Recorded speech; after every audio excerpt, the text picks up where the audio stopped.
Buenos días, les envío un cordial saludo a mis amigos y hermanos que se conectan el día de hoy, 18 de enero, para esta nueva reflexión que voy a compartir con ustedes. Hoy vamos a trabajar con Romanos 5 como una continuación del mensaje de la reflexión de la semana pasada, en el que hice la reflexión en el versículo 5 de este capítulo Romanos 5. Este capítulo lleva por título resultados de la justificación. Y dice así, voy a leer desde el versículo 1 hasta el 10. Dice así: justificados pues por la fe, tenemos paz para con Dios por medio de nuestro Señor Jesucristo, por quien también tenemos entrada por la fe a esta gracia, en la cual estamos firmes y nos gloriamos en la esperanza de la gloria de Dios. Y no solo esto, sino que también nos gloriamos en las tribulaciones, sabiendo que la tribulación produce paciencia, y la paciencia prueba, y la prueba esperanza, y la esperanza no avergüenza, porque el amor de Dios ha sido derramado en nuestros corazones por el Espíritu Santo que nos fue dado. Porque Cristo, cuando aún éramos débiles, a su tiempo murió por los impíos. Ciertamente apenas morirá alguno por un justo. Con todo, pudiera ser que alguno osara morir por el bueno. Mas Dios muestra su amor para con nosotros en que, siendo aún pecadores, Cristo murió por nosotros. Pues mucho más, estando ya justificados en su fe, por él seremos salvos de la ira. Porque Cristo, si siendo enemigos fuimos reconciliados con Dios por la muerte de su Hijo, mucho más, estando reconciliados, seremos salvos por su vida. Como les mencioné, este capítulo lleva por título reconciliados de la justificación. Entonces dice acá, estos son los beneficios de la salvación y la base de la santificación. Del creyente, la salvación y la santificación son temas diferentes, pero no son temas contrarios. Porque la santificación surge de la salvación. Es en la primera parte de este capítulo 5 que Pablo concluye el tema de la salvación por la fe, que fue presentado por primera vez en el capítulo 3, el versículo 21. Y Pablo trató ahora el tema de la justificación por la fe. Aquí voy a hacer un paréntesis para explicarle a las personas que no saben qué es la salvación. La salvación es un regalo inmerecido que Dios le ha dado a la humanidad.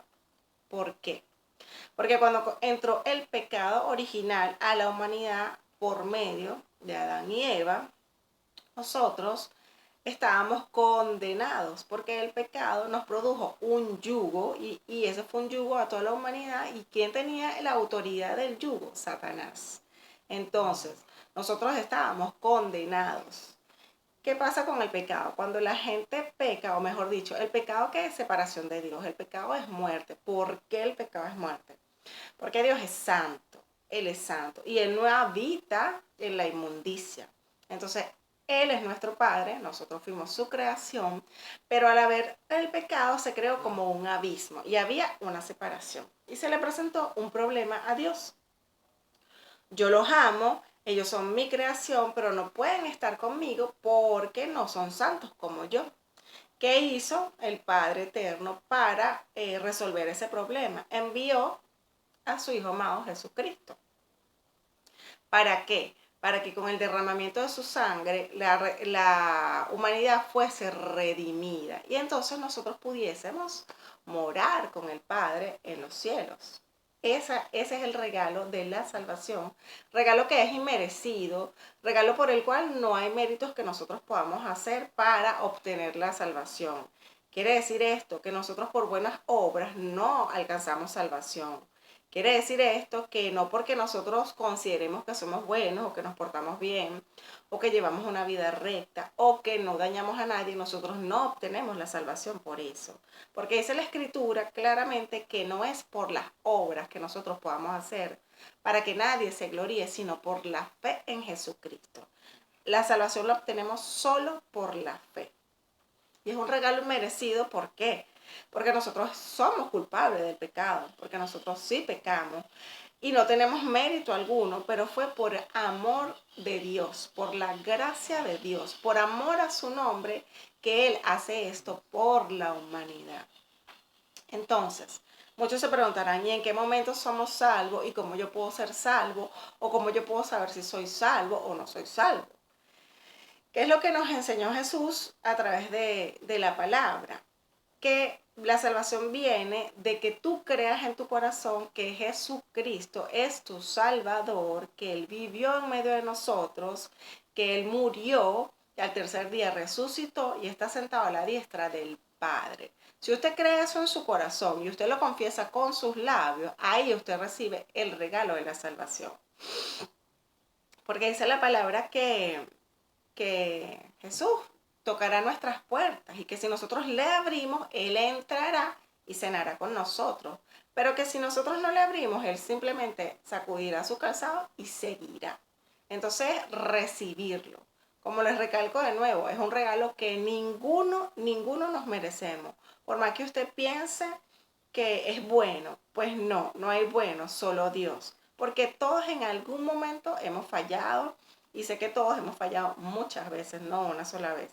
Hemos caído muchas veces a lo largo de nuestra vida, y más cuando no conocemos a Dios, no conocemos qué le gusta, qué no le gusta al Padre, o nunca hemos leído la Escritura, sabemos qué le agrada, qué no le agrada. Entonces hemos vivido en una tiniebla, en una oscuridad, en total ignorancia, con la convicción, pero engañados, de que estábamos viviendo bien, porque, bueno, quizás yo no maté a alguien, yo no violé, yo no trafico droga, yo no soy alcohólico, está muy bien. Esos son pecados delante de Dios, pero hay otras cosas que quizás están en ti, como raíces de amargura, falta de perdón, envidia, chisme, lascivia, tantas cosas.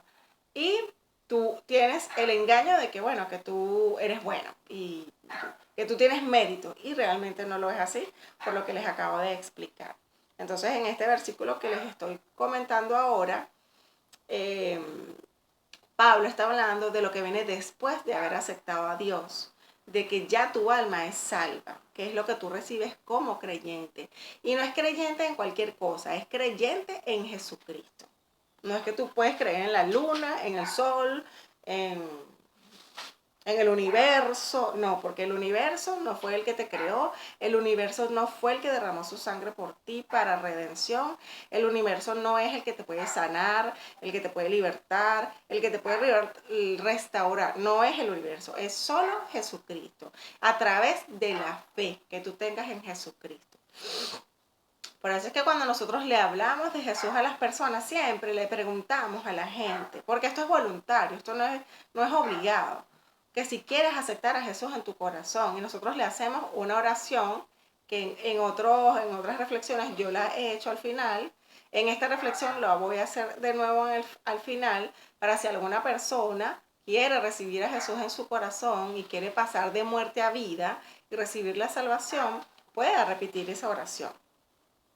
Entonces, bueno, continuando con lo que les estaba diciendo, les voy a hablar de que este es un sistema, que es muy maravilloso, como Pablo lo ha demostrado, pero ¿resistirán las presiones y los choques de la vida? Es una pregunta que él hace.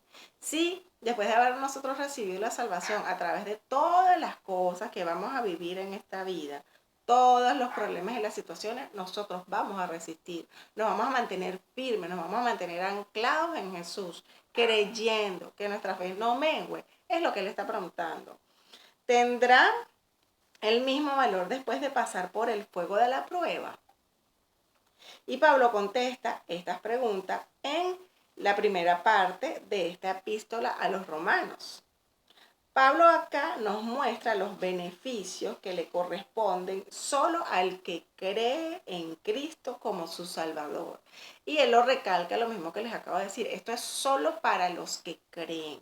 Porque los que no creen se les presenta, se les habla. Pero en ellos está tomar el regalo o rechazarlo.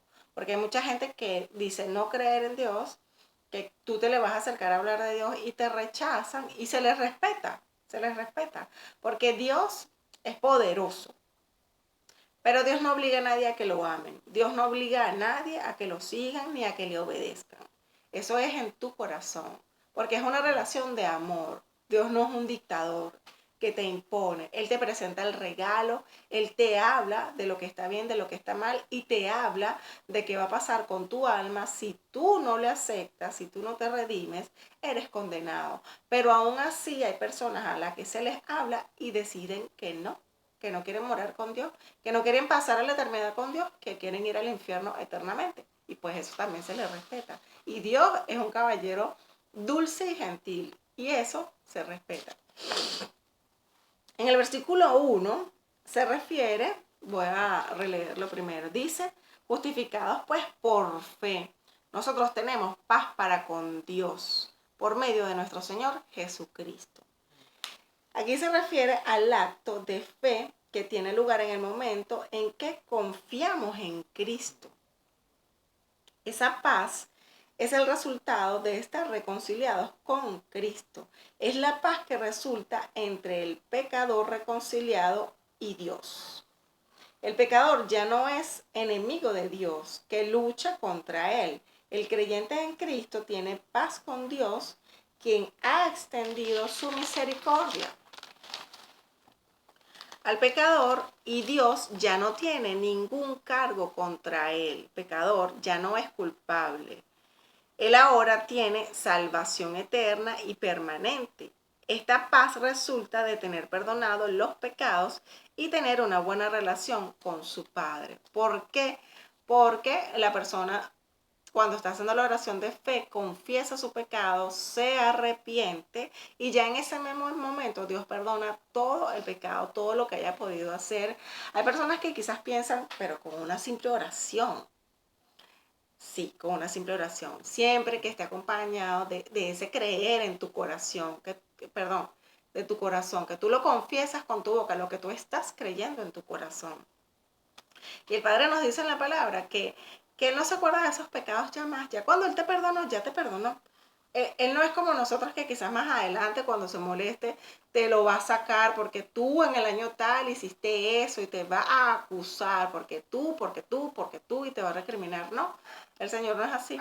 Ya te perdoné, ya tú confesaste, ya tú creíste, ya tú eres lavado con la sangre de Jesús, ya tú pasaste de muerte a vida y ya tu vida va a ser transformada en la medida en que tú camines en obediencia. Vas a ver la gloria de Dios y vas a ver que Jesús no es un Dios que está ahí colgado en la cruz de palo, de madera, que está colgado, no, sino que es un Dios vivo, que mora en tu vida, que mora en ti y que tú vas a ver las manifestaciones de Dios en tu vida. O sea, vas a ver que es un Dios que es tangible, que es real, que tú lo puedes sentir, que no es un Dios de una historieta, de un cuento que te contaron, no, porque Dios está vivo y vive en medio de nosotros.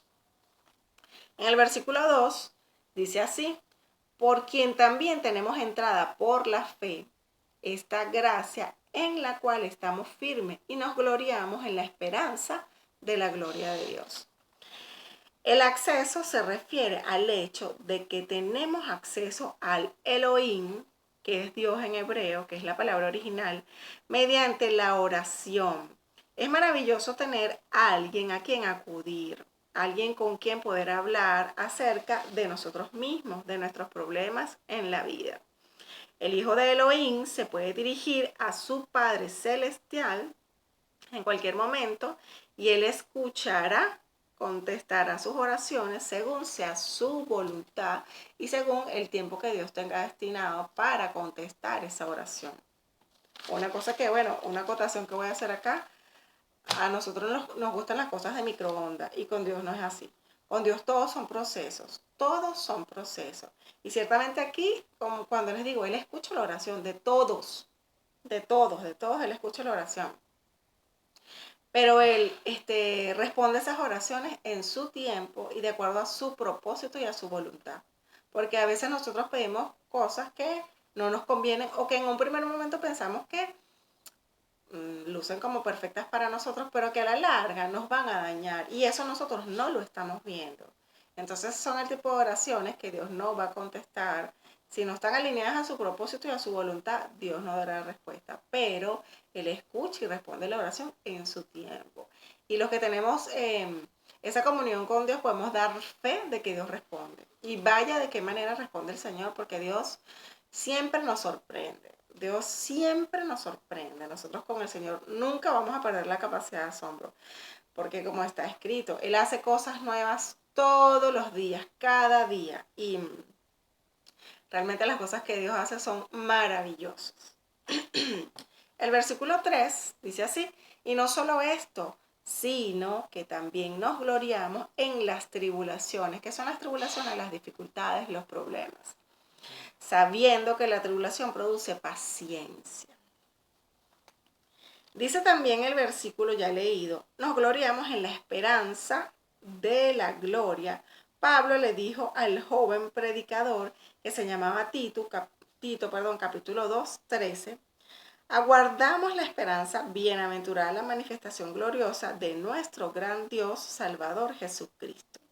El Hijo de Dios tiene una esperanza, tiene un futuro, tiene algo que esperar, que anticipar en los años venideros.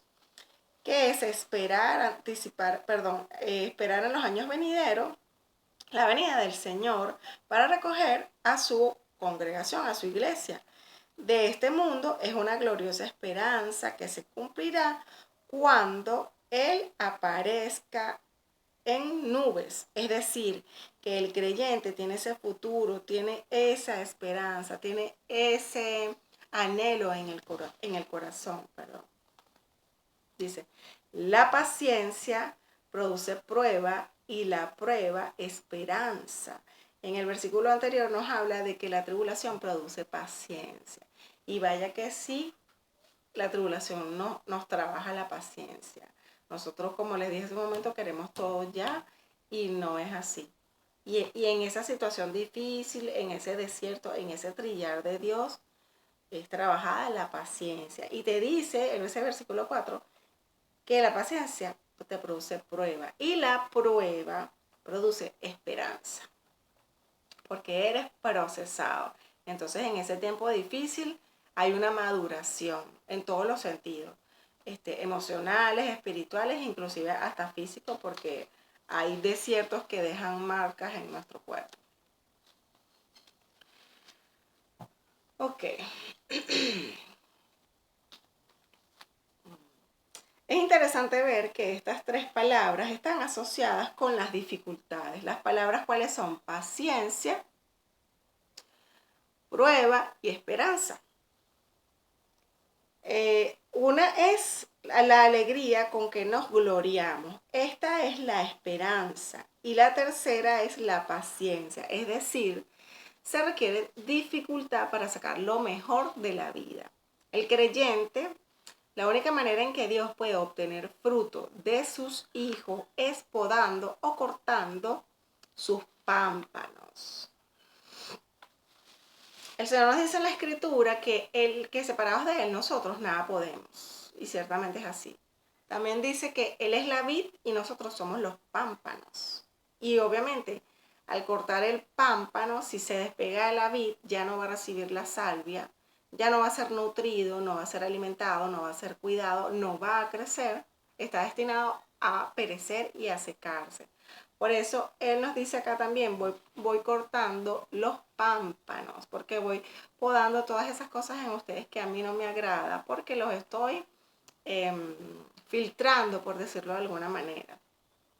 El mundo lo hace diferente. Si usted, como no creyente, una persona que no cree, se encuentra en una vida cómoda y no tiene problemas, entonces puede divertirse. También puede tener paciencia porque es fácil, porque no está pasando ninguna dificultad. Inclusive su ánimo va a estar alegre, va a estar contento. E incluso puede tener alguna clase de esperanza al continuar en esa vida, porque usted está tranquilo, usted está cómodo, usted no tiene ninguna dificultad, nada que le preocupe, entonces está cómodo realmente. Pero esa no es la esperanza del Hijo de Dios, de nosotros. En realidad, los problemas y las dificultades producen estos frutos de alegría, esperanza y paciencia en nuestra vida. En Tesalonicenses capítulo 1, versículo 6, dice así: y vosotros viniste a ser imitadores de nosotros y del Señor, recibiendo la palabra en medio de gran tribulación, con el gozo que da el Espíritu Santo. También nos dice en primera carta del apóstol Pedro, el capítulo 1 de Pedro 7, versículo, para que, sometida a prueba vuestra fe, mucho más preciosa que el oro, dice así. Entonces, el cual, aunque perece, se prueba con fuego. Imagínate, sea hallada en alabanza, gloria y honra cuando sea manifestado Jesucristo.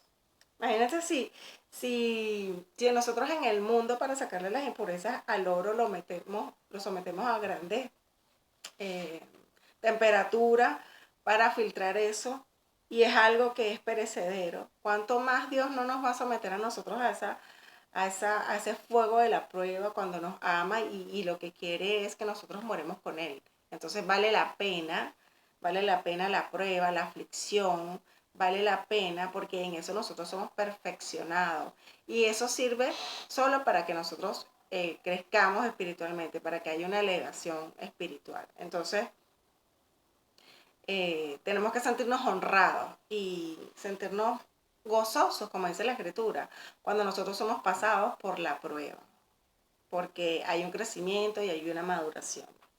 Y a los que amamos a Dios, todas las cosas nos ayudan para nuestro bien. El resultado de esta experiencia para el cristiano es una manifestación visible en su vida. Y esto es lo que la Biblia llama el fruto del Espíritu. Las dificultades deben fortalecer la fe de los hijos de Dios y engendrar intrepidez. El resultado final es la esperanza. Es la esperanza lo que significa un optimismo abundante en cuanto a la vida. Y es que definitivamente cuando nosotros somos trillados y pasamos por situaciones difíciles, de acuerdo como nosotros vivamos el proceso, tu fe va a aumentar. Porque en medio de esa aflicción es que Dios se glorificó, y es que tú tuviste una intimidad con Dios, y es que tú viste las proezas que hizo en tu vida. Entonces, cuando tú entraste en el desierto, eras uno, pero vas a salir transformado. Ahora, el tiempo que nosotros estemos en el desierto va a depender de nosotros, de nuestras actitudes, de nuestro corazón, que sea en medio de la aflicción, sea agradecido. ¿Qué va a salir de nosotros? Nuestro amor a Dios, nuestro agradecimiento en medio de la prueba, en medio de las cosas malas. Porque es muy fácil decirle gracias a Dios cuando lo tenemos todo. Es muy fácil decirle a Dios gracias cuando tú estás tranquilo, cuando vives en una zona de comodidad. Es muy fácil. Cualquiera le dice gracias a Dios en un momento así. Ahora, en un momento de aflicción, de dolor, de soledad, de hambre, de desnudez. Y puede ser desnudez de todo tipo, hambre de todo tipo. En ese momento le vas a dar las gracias a Dios. Realmente va a haber ese corazón agradecido para reconocer que aún en medio de esa situación Dios está a tu lado. Y vas a ser genuino en tu corazón para agradecerle. Porque sabiendo y teniendo la fe que Él tiene el control de todas las cosas, aunque tú no comprendes nada de lo que está pasando ni el por qué te está pasando. Eso es tener una fe y creer eso, que tu vida está en el cuenco de la mano de Dios y que Él tiene el control y que todos los pensamientos de Él son para bien, para sus hijos. Dios no hace cosas para dañarnos, sino todo lo contrario. Siempre está para cuidarnos, para protegernos, para guiarnos, para disciplinarnos. Y esto que les estoy hablando me hace recordar a Job. Este es un libro de las Escrituras. Job era un hombre adinerado, era acaudalado, tenía hijos, tenía reses, tenía a su esposa. Era un hombre que vivía en comodidad, pero era un hombre que tenía un corazón que a Dios le agradaba. Y Satanás tocó su vida. Dios permitió que Satanás tocara su vida porque él quería ver si aún estando en la prueba, él no iba a maldecir a Dios. Y lo que me trae a memoria es que cuando él estaba así, que había perdido los hijos, cayó en tragedia y vino sobre él una sarna, sobre él que era desde la coronilla hasta los dedos de los pies, todo su cuerpo estaba así. Él estaba tendido en el piso y su mujer le dijo, ¿por qué no maldices a tu Dios y te mueres? Y aún así, Job no maldijo a Dios. En todo tiempo él tuvo ese corazón para con Dios. Y en ese momento, y eso fue una provocación, porque una persona que está en un momento así, que sabemos que nuestras emociones se afectan, porque nos deprimimos o nos enfurecemos o estamos iracundos. Es muy fácil soltar una palabra, es muy fácil pecar con la lengua, es muy fácil en una situación así. Y aún así, esta mujer que era su esposa, le dice esas palabras a Job y aún así él no maldijo a Dios. Entonces eso es lo que va a salir de nosotros en medio de la aflicción. Y ahí es que donde somos procesados y es lo que Dios está tratando en nuestras vidas. En el versículo 6 dice, porque Cristo, cuando aún éramos débiles, a su tiempo murió por los impíos. Ahora, Cristo murió por los impíos. Dios reveló su amor en la cruz y murió por los impíos, por sus enemigos, por aquellos que le aborrecieron, que de quienes dijo cuando le crucificaron, Padre, perdónalos porque no saben lo que hacen. Eso está en Lucas 23:34.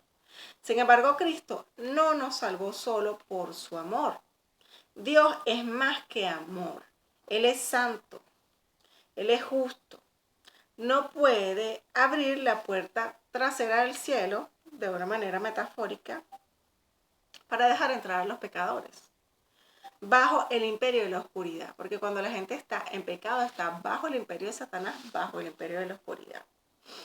Él no los puede dejar al cielo simplemente basado en su amor, en que ellos están bajo el imperio de la oscuridad, pero aún en esa condición Dios los ama, pero él no puede hacer eso. ¿Por qué? Porque él es un Dios justo. Entonces Dios tuvo que hacer algo en cuanto a la culpa del pecador y era necesario el juicio del pecado. Dios nos ama independientemente de quiénes somos o lo que hagamos. Pero, por ejemplo, nosotros no podemos impedir que llueva o no podemos impedir que el sol salga todos los días. Pero en el caso, por ejemplo, de la lluvia, nosotros no podemos impedir que la lluvia caiga, pero sí podemos sacar un paraguas, sí nos podemos poner un impermeable, sí podemos decir quedarnos en casa para no mojarnos.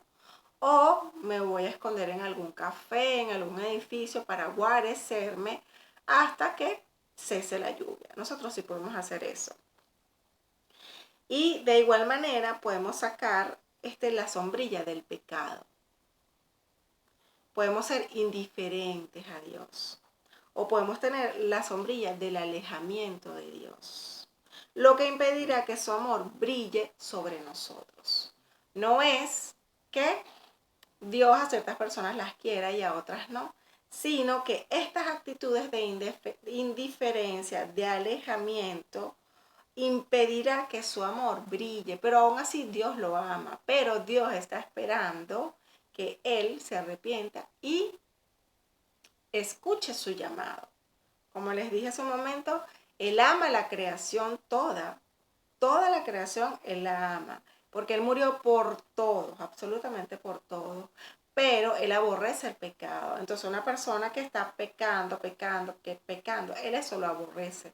Y Dios tiene misericordia con esa persona y espera que se arrepienta. Si ella se arrepiente y le pide a Dios que la ayude, supongamos que es una persona que es un asesino serial, supongamos. Que obviamente es una persona que está enferma de la psiquis. Si esta persona se arrepiente, le pide perdón a Dios por todos sus pecados y le pide que lo ayude, porque él tiene una compulsión desenfrenada de asesinar a las personas, Dios lo va a transformar. Pero tiene que haber eso dentro de la persona. Porque mientras él está asesinando continuamente, él está alejado. Entonces él tiene esa sombrilla del pecado, tiene la sombrilla de la indiferencia y del alejamiento de Dios. Porque él ha decidido vivir así. Dios es un Padre que es misericordioso, que es amor, porque así lo define su palabra. Dios es amor. Pero nosotros tenemos que querer cambiar, que querer recibir a Dios, que darnos cuenta a través de su Espíritu Santo la vida que hemos llevado hasta el día de hoy y querer cambiar y transformar y ser transformado. Y Dios nos va a transformar, porque Dios mira es el corazón. Tú puedes orarle a Dios, aunque nunca hayas leído la escritura, aunque no sepas cómo orar. Tú le puedes orar a Dios con tus palabras, porque con tus palabras sencillas, con tus palabras genuinas, con la honestidad de tu corazón, Dios te va a escuchar. Dios te va a escuchar. Siempre que oremos en el nombre de Jesús. Entonces, bueno, les voy a las personas que vieron el mensaje, que quieren recibir el regalo de la salvación, yo voy a hacer esta pequeña oración, ustedes la van a repetir y luego me escriben para que hablemos en privado. Señor Jesucristo, yo te acepto como mi único y suficiente Salvador de mi vida. Te pido perdón por todos mis pecados. Te pido que me limpies con tu sangre preciosa y escribas mi nombre en el libro de la vida y no lo borres jamás. En el nombre de Jesucristo, amén. Entonces, bueno, si ustedes han hecho esta oración, ya pasaron de muerte a vida, pero es necesario que sean asistidos, sean socorridos, pues sean atendidos, por decirlo así. Entonces, bueno, me pueden escribir y le doy las gracias a Dios por esta nueva reflexión. Espero que sea de edificación. Y bueno, nos vemos la próxima semana para ver qué nuevo mensaje nos trae el Padre. Amén. Dios los bendiga.